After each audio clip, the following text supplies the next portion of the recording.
웨딩 헤어는 단순히 풀까 말까의 선택이 아니라 진짜 핵심이라는 점이에요.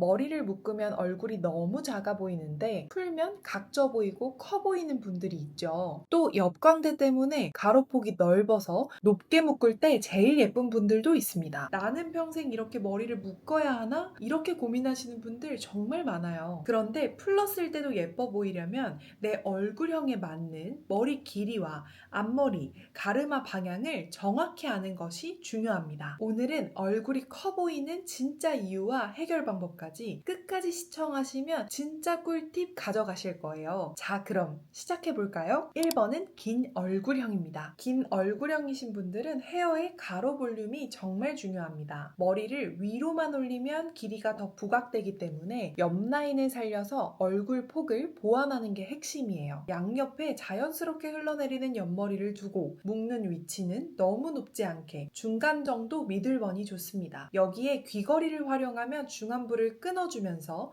얼굴이 훨씬 짧아 보이는 효과가 있어요. 손예진님도 약간 긴 얼굴형인데 웨딩 촬영 때 화관을 쓰면서 옆쪽을 보완해서 얼굴 비율을 정확히 잘 맞췄습니다. 특히 하향형 이목구비를 가지신 분들은 아래로 시선을 모으기보다 위쪽 시선을 주면 전체 인상이 훨씬 균형 잡혀 보입니다. 두 번째, 물방울형입니다. 이 얼굴형은 옆머리가 필수입니다. 볼 부분이 강조되면 귀여워 보이긴 하지만 웨딩 사진에서는 다소 답답해 보일 수 있습니다. 그래서 옆머리로 관자놀이와 볼을 부드럽게 감싸주고 티아라처럼 시선을 위로 올리는 액세서리를 활용하면 좋아요. 넥라인이 조금 파인 드레스를 입으면 목과 쇄골 라인이 드러나면서 시선이 분산돼서 볼 부분이 덜 부각돼 보입니다. 단발머리는 이 얼굴형에서는 볼륨이 잘못 잡히면 볼이 더 커 보여서 촬영용으로는 권하지 않아요. 세 번째, 인중이 긴 얼굴형. 이 경우는 앞머리를 절대 내리지 않는 것이 포인트입니다. 앞머리를 내리면 하안부가 더 길어 보이거든요. 대신 옆머리로 볼륨을 줘서 세로 길이를 완화하는 게 좋아요. 또 초커나 목선에 붙는 장신구는 하안부 길이를 더 강조할 수 있으니 피하는 게 좋습니다. 대신 꽂는 꽃장식으로 세로 시선을 분산시키면 훨씬 세련돼 보여요. 네 번째, 역삼각형이나 아몬드형입니다. 역삼각형은 이마가 넓고 턱으로 갈수록 좁아지는 형태입니다. 아몬드형은 광대가 살짝 도드라지고 턱선이 비교적 날렵한 얼굴형이에요. 이 두 얼굴형의 공통점은 이마 쪽의 비중을 조절해야 한다는 거예요. 올백이나 높은 번의 스타일은 이마를 더 넓게 보이게 만들 수 있으니 로우 번으로 시선을 아래로 끌어주는 것이 좋아요. 특히 역삼각형은 묶은 머리를 할 때 아래쪽 볼륨을 살려서 턱 쪽이 너무 날카로워 보이지 않게 해주는 게 포인트예요. 아몬드형은 너무 타이트하게 당기기보다는 헤어라인을 부드럽게 풀어 얼굴 곡선을 살리는 스타일이 잘 어울립니다. 5번,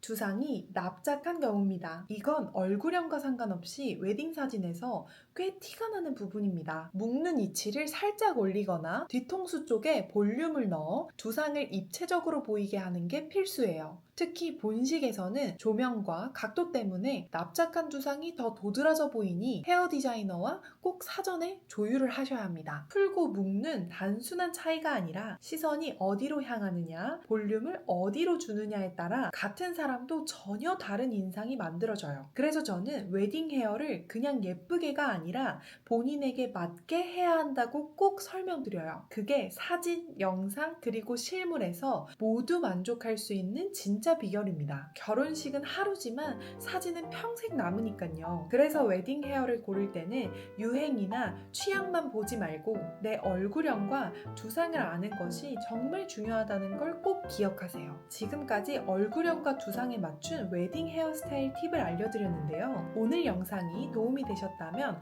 구독과 좋아요, 알림 설정까지 꼭 부탁드릴게요. 그럼 다음 영상에서 만나요. 메리 미 메리 안녕.